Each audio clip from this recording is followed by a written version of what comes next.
You and I both know that your trading strategy works, but it's your inability to sit on your hands when it matters most and be patient that stops you from actually having consistent profitability. You continuing to overtrade and force trades is what bleeds your accounts and stops you from having what you truly want to have. In this video, I'm going to show you a 60-second pattern interrupt that I teach my 6 and 7 figure traders to help them kill overtrading so that they can consistently stick to their trading plans. Now, first, let's understand why we overtrade in the first place. All overtrading is a coping mechanism for an unwanted state. A state of anxiety, a state of feeling like you're on the back foot, a state of feeling like you should have made money today when you've end up in the negative. All overtrading is a coping mechanism for an unwanted painful state. So what happens is we are triggered by a certain market experience. This could be seeing your position run in profit, unrealized profit for the day, and then it ends up taking you out for a loss. And you have this anchor in your mind where you felt like you should have made profit that day, but you've ended the day in a loss. That could be a particular trigger. A trigger could be experiencing 2 or 3 losses in a row. A trigger could be losing a funded challenge or a funded account. A trigger could be being put in a drawdown and feeling like you're on the back foot. A trigger could be just experiencing a trading loss when you're expecting a trading win for that day. Now, a certain trigger will put you in an unwanted negative state, a feeling of anxiety, a feeling of being on the back foot, a feeling of desperation, a feeling of loss of control. This is an unwanted state, a state that you want to alleviate. Now, the reason we overtrade is because it's a coping mechanism for this unwanted state. We want to get out of this state of anxiety. Maybe we've taken 2 losses for the day, and maybe earlier in that day you're running a little bit of profit. So you saw your trading account sitting at, $102,000, but now you're sitting down at 98,000. And let's say, for example, that trigger puts you into an unwanted state of feeling of anxiety and feeling like you're on the back foot and feeling like you've taken a step backwards today and feeling like you're in drawdown. The reason we overtrade is because we perceive getting back into the market is the most efficient and effective route to deal with and cope with that unwanted state, to alleviate that state of anxiety. We see no alternative way to alleviate that state of anxiety, so we jump straight back into the market and we overtrade in an attempt to alleviate that state of anxiety and get our account back above 100,000, for example. So all disruptive behaviors, overtrading included, is a coping mechanism for these unwanted states. And then what happens is usually overtrading doesn't result in us getting back over to 100,000. It usually leads us forcing setups that aren't part of our plan, trading emotionally, and puts us deeper into drawdown. And what happens is we end up feeling a set of guilt, which means we're consciously aware of the drawbacks of our actions of overtrading, but we're unconscious of the motives of why we're overtrading, and hence why we continue to repeat the behavior when we're triggered into an unwanted state again. And this becomes a very vicious cycle that continues to repeat. And although we say, I don't want to overtrade, we're still hooked by unconscious motives to overtrade because the overtrading is helping us deal with an unwanted state. So I'm not saying that overtrading is bad. I'm not saying that you have to punish yourself for overtrading. What I'm saying is you have to understand why you're overtrading in the first place and why it's there, because it wouldn't be there unless it was serving a particular motive. And although there are usually consciously negative effects to your trading account, in the moment of doing the action of overtrading, you perceive advantage over disadvantage, hence why you do it. And it's really when we understand overtrading as a coping mechanism, then we can truly understand our trading behaviors and put alternative strategies in place to manage it. So I'm going to show you the solution and the back work that's necessary, and then I'm going to show you how you can construct a 60-second routine that you can implement whenever you're trading so you don't fall down the slippery slope of using overtrading as a coping mechanism. So here is a 4-step solution. Now, firstly, just when we talk from a structural perspective, you want to do everything you can before you trade to have some sort of a pre-trade filter. This means going through and doing some sort of a watch list for the day and creating a smaller daily watch list so you can focus in on just the assets you're going to trade. And then what you want to do for each of those assets is you want to forecast how the opportunities that you want to execute on would set up. and you're preparing the specific trades you would take for the day on the specific assets. We want to do as much as we can to plan with foresight as opposed to having an overwhelming amount of data where you don't know what to do. Because when there's overwhelm and there's an enormous amount of decisions, typically we fire up our survival response, which is the amygdala, which increases the probability of you trading out of emotion and overtrading. And then on top of creating a reduced watch list, you want to set some alerts, and you really want to make sure that you have a good pre-trade filter and you're focused only on the highest priority opportunities for that day. Then before you trade, you want to do some sort of a attention reset. What's useful is doing some sort of guided meditation, just a really short one, or some sort of deep breathing where you can get really present with the market. Typically, a breathing exercise I recommend is breathing deeply at a 1-to-1 ratio. So if you're breathing in for 5 seconds, holding for 5 seconds, breathing out for 5 seconds, holding for 5, in for 5. And what this really does is it helps you take the attention away from the fantasies and the polarities in your mind and the fears in your mind for that trading day.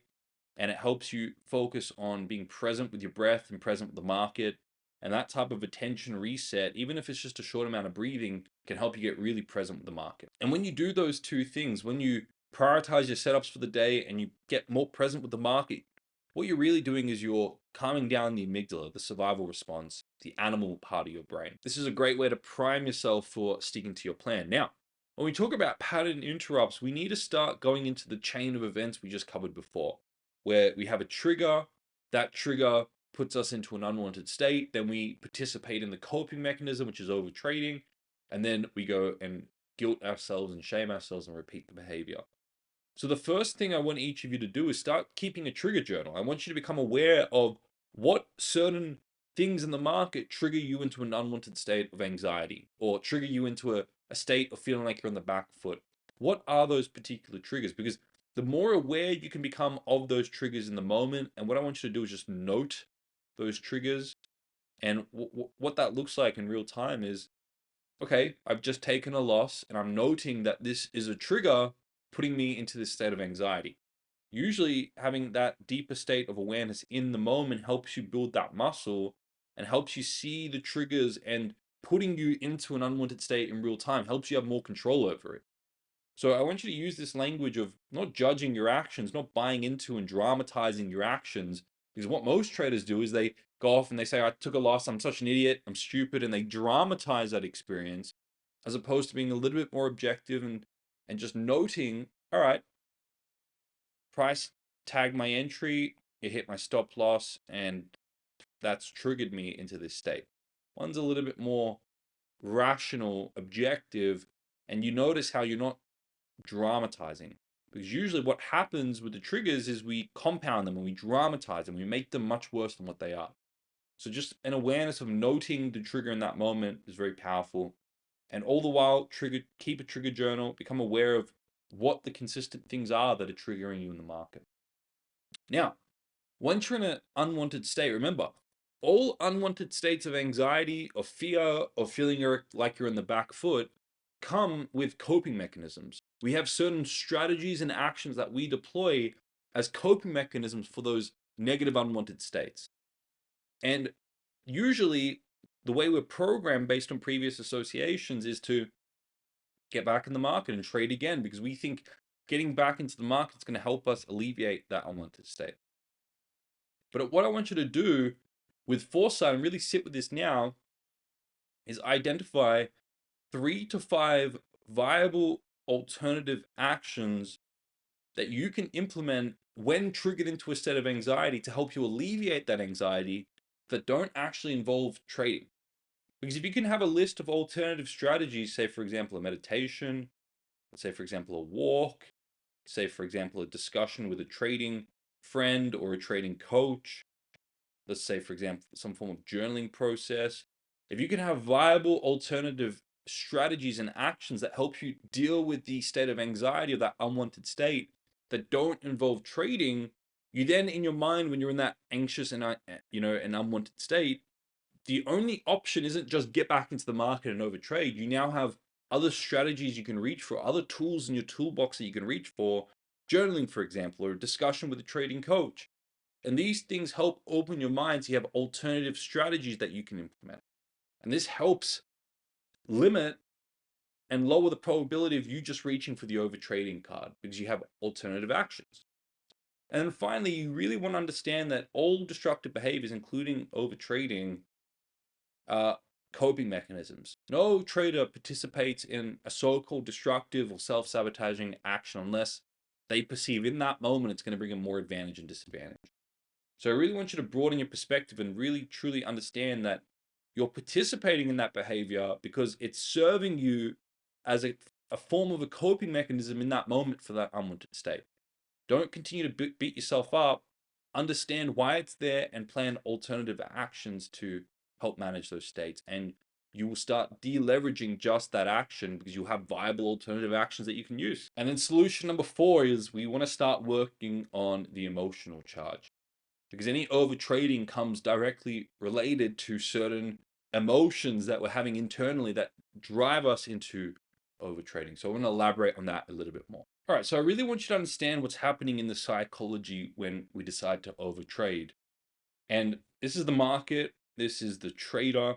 Now, what happens is the trader is so tied up in this idea and this bias about a certain move in the market. Maybe they have a certain bias that, Eurodollar is going to go to the upside and just holding on to that bias.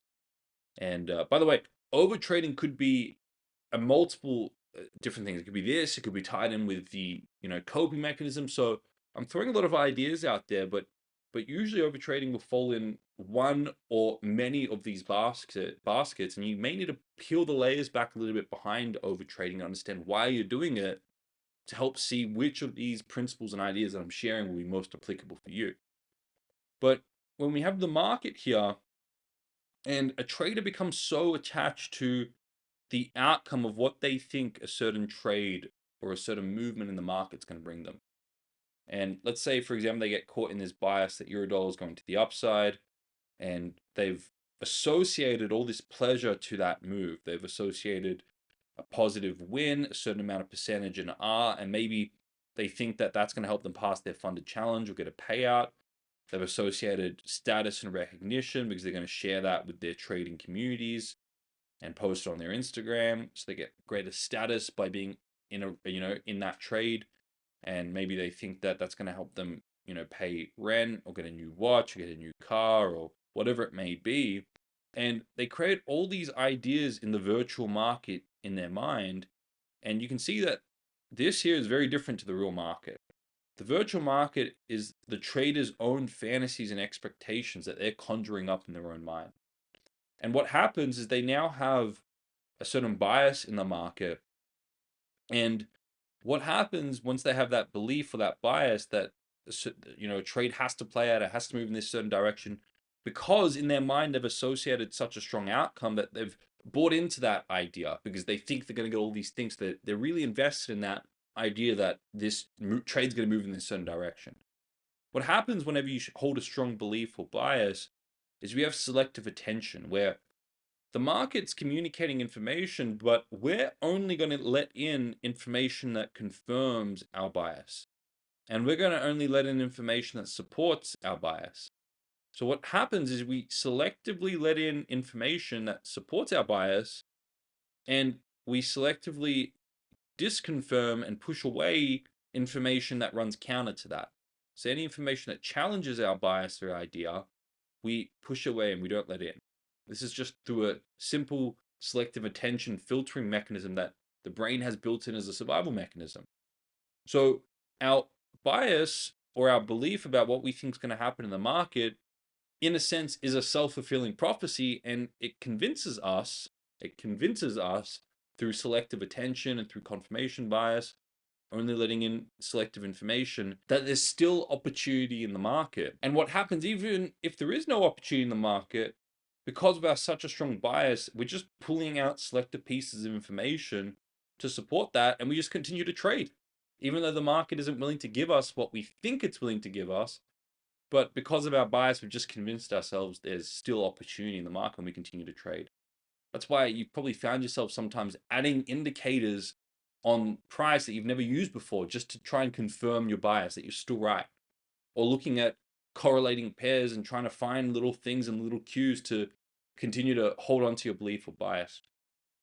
So this is why my Bulletproof Your Trading Mindset 2.0 tool is so crucial, because what I actually teach you in that tool is how to identify these expectations and fantasies in real time and how to ground them, how to remove them from the mind so that you can let in all the information that market's trying to communicate to you, as much more objective information, and importantly, let in very important information that's communicating to you things about the market that you need to know to make wise decisions.